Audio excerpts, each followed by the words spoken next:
Dopo aver riempito per ben 2 volte la sala del Teatro San Francesco di Favara, la compagnia teatrale Gio 90 ha riempito anche la sala del Teatro Gospel di Via Spagna, locale sede della Chiesa Evangelica Internazionale di Favara.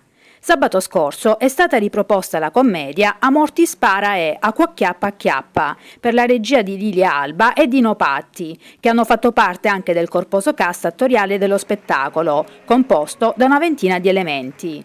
La rappresentazione in 3 atti è stata liberamente riadattata e tradotta in dialetto siculo favarese ed è tratta dall'opera Il povero Piero di Achille Campanile.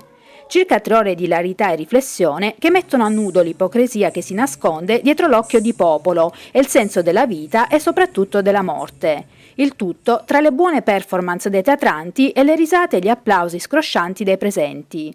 A presentare la serata Giuseppe Moscato. Al termine della commedia, l'intervento del pastore della Chiesa Evangelica Internazionale di Favara, Giuseppe Dante, che ha rimarcato la propria disponibilità ad aprire le porte della struttura per la promozione della cultura del territorio e di eventi che rispettano i sani principi cristiani.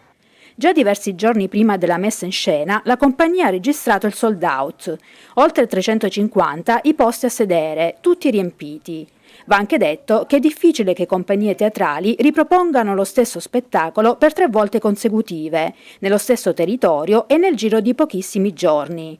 Non è infatti facile riuscire a riempire le sale, ma per la compagnia Gio 90 San Vito è stato sfatato questo mito. Avrebbe infatti potuto realizzare anche una quarta replica, senza problemi.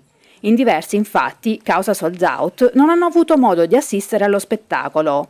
Indice che la commedia del gruppo Gio 90 ha saputo divertire, conquistando quindi, oltre all'ottimo successo di pubblico, anche la critica e la stampa.